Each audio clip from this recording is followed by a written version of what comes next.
YouTube channel अद्भुत कहानी star पर उपस्थित समस्त श्रोताओं का, भक्तों का और सब्सक्राइबर बंधुओं का एक बार फिर से स्वागत और हार्दिक अभिनंदन है।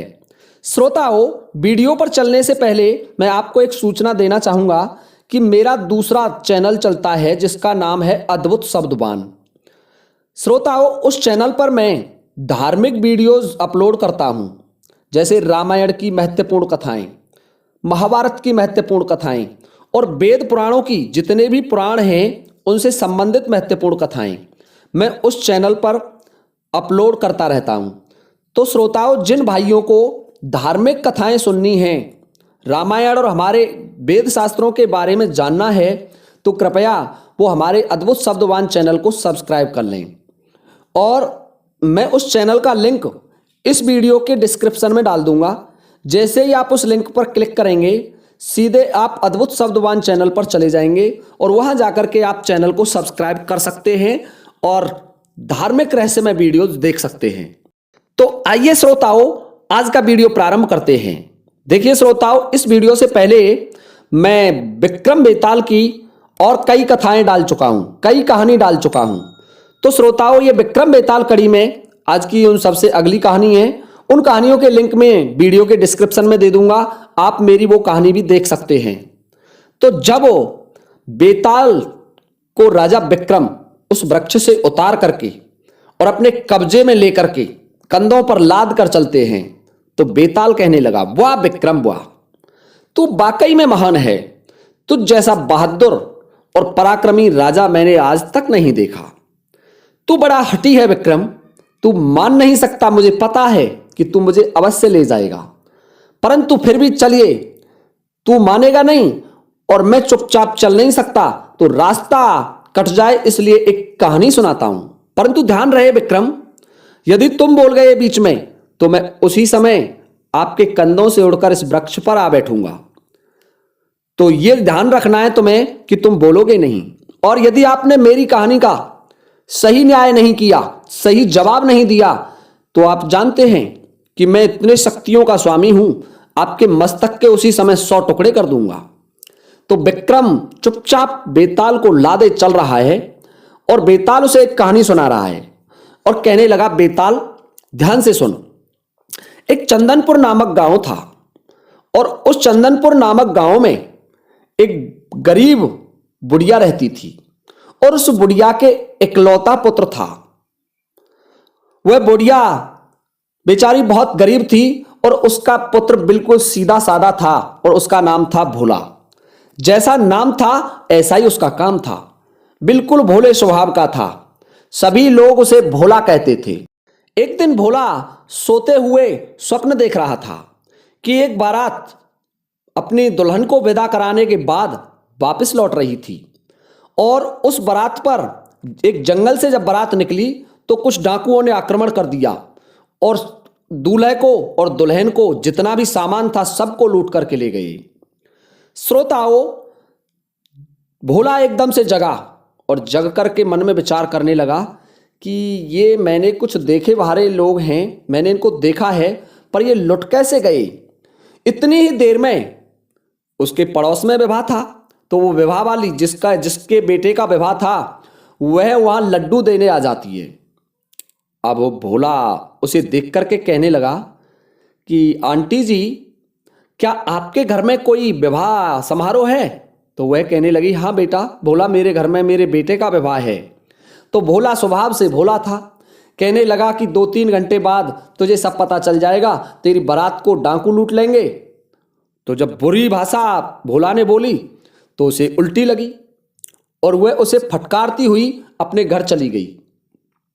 श्रोताओं, होता क्या है कि उसका लड़का जब ब्याह करके लौट रहा था तो रास्ते में डकैत उस पर आक्रमण कर देते हैं और उसकी दुल्हन को और दूल्हे को वस्त्र विहीन कर देते हैं, उनके सारे कपड़ों को छीन लेते हैं, बारात की बुरी तरह पिटाई कर देते हैं। अब तो हड़कंप मच गया, बारात लौट आई और जब ये पता उसको चला, जो उसे लड्डू देने गई थी औरत, जब उसे पता चला तो उसने वह कथा अपने समस्त घर वालों को बता दी कि ये भोला बड़ा बेसबूर तरीके से बोलता है और ये हमेशा अशुभ बोलता रहता है, इसने ही कहा था कि तुम्हारी बारात को डकैत लूट लेंगे। तो ये बात सुनकर के उसके घर वाले बड़े क्रोधित हुए और उन्होंने जाकर के भोला की बड़ी पिटाई कर दी। भोला पिट करके भी बेचारा चुपचाप रहा।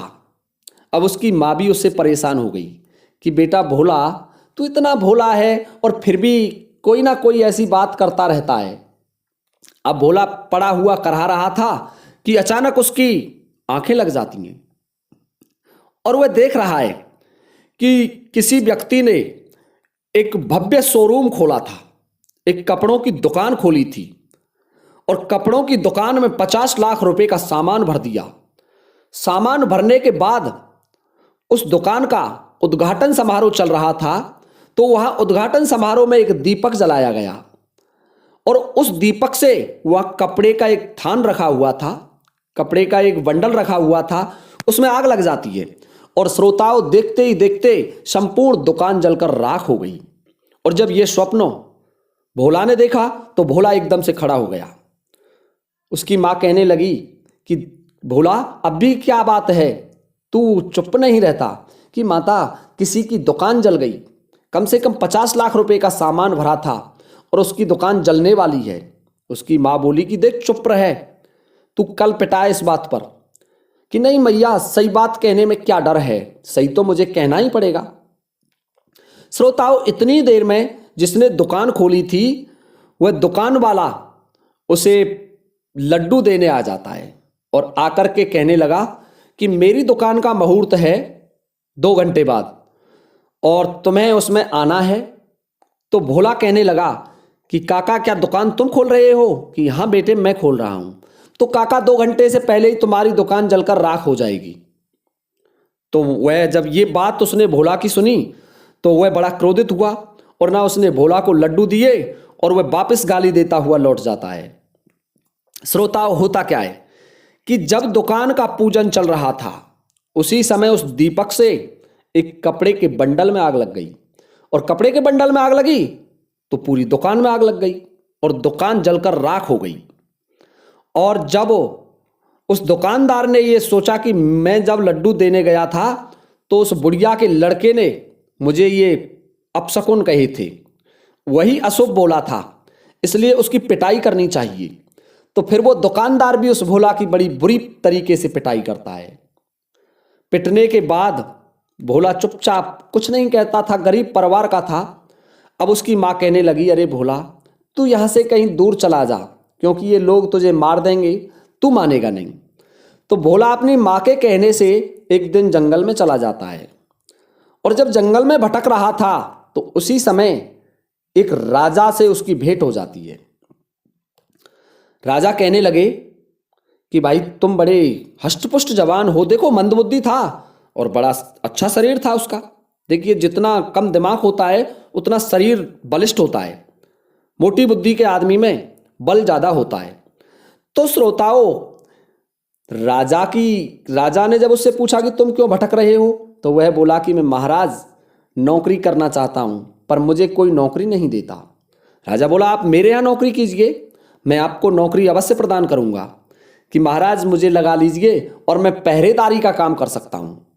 राजा बोला, चलिए ठीक है, तो मैं आज से मेरे कक्ष का पहरेदार नियुक्त करता हूं। तो वह कहने लगा कि महाराज, मैं तुम्हारे कक्ष की पहरेदारी बड़ी सावधानी से करूंगा, तो मैं कोई भी कष्ट नहीं होने दूंगा, पूरी रात जगकर पहरा दूंगा। तो राजा भी बड़ा खुशी हुआ। श्रोताओं, राजा ने उसे नौकरी लगा दी, अपने कक्ष के पहरे पर पहरेदार नियुक्त कर दिया। अब 2-4 दिन का समय निकला तो भोला बड़ा जाग जाग करके पहरा देता था। अब एक दिन की बात है कि भोला ने देखा राजा सो गया है और उसके 2-4 पहरेदार और थे, वो भी सो गए हैं। तो भोला मन में विचार करने लगा कि ये सब लोग सो रहे हैं तो मैं भी सो जाऊं। तो भोला भी वहीं जहां पहरा दे रहा था चुपचाप उन सीढ़ियों पर सो जाता है। अब देखिए श्रोताओं, भोला जैसे ही सोया और भोला को एक स्वप्न आया।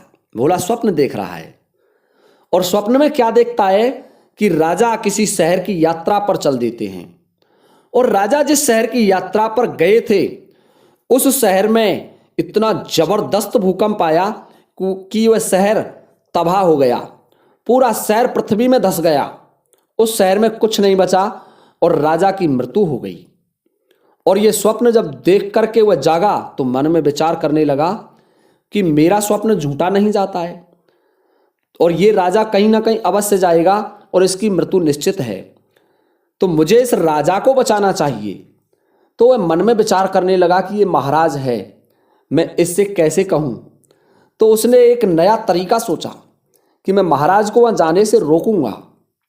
तो श्रोताओं, जब राजा तैयार हो रहा था जाने के लिए, अपने कुछ 10-20 सैनिक सजाए, सेनापति साथ में लिए और जाने की तैयारी कर रहा था, तो उसी समय भोला महाराज के पास आ जाता है और बोला, महाराज आप कहाँ जा रहे हैं? कि मुझे उस किसी शहर का नाम लिया, किसी दूसरे राज्य का, कि उस राजा के यहाँ निमंत्रण है मेरा और मुझे अवश्य जाना है। तो भोला कहने लगा कि महाराज आज आपका समय बहुत खराब है, यदि आप ना जाएं तो बहुत अच्छे रहेंगे और यदि आप गए तो आपकी मृत्यु निश्चित है। राजा कहने लगा कि भोला तू क्या कह रहा है? कि हाँ महाराज, तुम जिस शहर में जा रहे हो वह शहर कुछ समय बाद तबाह हो जाएगा। तो राजा को भोला की बात पर कुछ विश्वास हुआ कि भोला मेरा काम तो बहुत आवश्यक है। कि नहीं महाराज, कितना भी आवश्यक हो, प्राणों से ज़्यादा कोई काम आवश्यक नहीं होता। तो भोला उसे रोक लेता है और राजा के सभी मंत्री भी भोला का समर्थन करते हैं कि महाराज ना जाने भोला ने क्या सोचकर कहा है, सो आप रुक जाइए। तो राजा मंत्रियों के कहने से और भोला के कहने से रुक जाता है। अब देखिए, राजा तो रुक जाता है, परंतु जो शहर जहां राजा जा रहा था वहां एक भूकंप आता है 2 घंटे बाद और वह पूरा शहर तहस नहस हो जाता है, तबाह हो जाता है। उसमें कोई भी नहीं बचता है, समस्त लोग मारे जाते हैं, उसके मकान घर पृथ्वी में समा जाते हैं। और 3 घंटे बाद राजा के मंत्री को एक सूचना आई, एक दूत आया कि महाराज जिस शहर को जा रहे थे वह शहर तो पृथ्वी में समा गया, वहां कोई जीवित नहीं बचा है। तो जब यह सूचना राजा को मिली तो राजा बड़ा प्रसन्न हुआ। राजा ने मन में विचार किया कि मुझे आज तो भोला ने बचा दिया। बेताल कह रहा है विक्रम से कि विक्रम ध्यान से सुन। अब तो राजा बड़ा प्रसन्न हुआ और राजा ने भरे दरबार में भोला को बुलवाया और भोला से कहा कि भोला तू वास्तव में बहुत अच्छा विद्वान आदमी है, तुझ जैसा भविष्य वक्ता मैंने आज तक नहीं देखा। तैने तो मेरे प्राण बचा दिए, तुझसे बड़ा मेरा सहायक कौन हो सकता है। राजा ने उसकी बड़ी प्रशंसा की और राजा कहने लगा, पर भोला एक बात बता, तुझे ये पता कैसे चला कि ये घटना घटित होने वाली है? तो भोला कहने लगा कि महाराज, सीधा साधा था भोला, कि महाराज मैंने एक स्वप्न देखा था और मेरा स्वप्न कभी खाली नहीं जाता, इसलिए मैंने स्वप्न में देखा कि वह शहर तबाह हो गया है। तो मुझे उस स्वप्न के आधार पर पता था कि वह शहर निश्चित ही तबाह हो जाएगा। तो ये बात सुनकर के राजा ने एक सोने का हार उतारा और भोला से कहा, ले भोला, ये तेरी इनाम है, तैने मेरे प्राण बचाए हैं, इस बात की तुझे मैं इनाम देता हूं।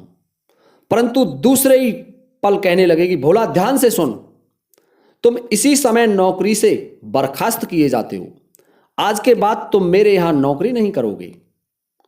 तो भोला का मन उदास हो जाता है और अब राजा विक्रम से बेताल प्रश्न पूछता है कि बता राजा विक्रम, भोला ने इतना अच्छा काम किया कि उस राजा के प्राण बचा दिए, राजा उससे बड़ा प्रसन्न था, परंतु राजा ने उसे नौकरी से क्यों निकाल दिया, बताइए। तो श्रोताओं, आप भी इस प्रश्न का जवाब देने की कोशिश करो, यदि आप जवाब दे सकते हैं तो।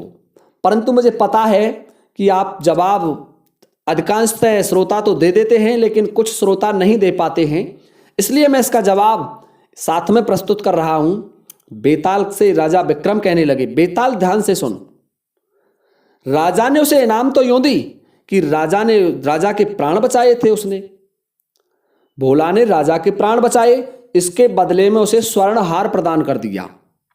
परंतु भोला ने कहा था कि मैं स्वप्न देख रहा था, तो राजा को यह पता था कि भोला सो जाता है। जागते हुए स्वप्न तो कोई देख नहीं सकता, और भोला को राजा ने अपने कक्ष की पहरेदारी पर नियुक्त किया था। इसलिए राजा ने विचार किया कि ये जो नौकरी कर रहा है इसमें लापरवाही बरत रहा है, अपने कार्य को सही तरीके से नहीं कर रहा है। इसलिए राजा ने यह सोचकर कि ये सो जाता है, उसे नौकरी से बर्खास्त कर दिया। और जब ये जवाब बेताल ने सुना तो बेताल कहने लगा, वाह विक्रम, तू वाकई में बड़ा बुद्धिमान है, बड़ा न्यायकारी राजा है।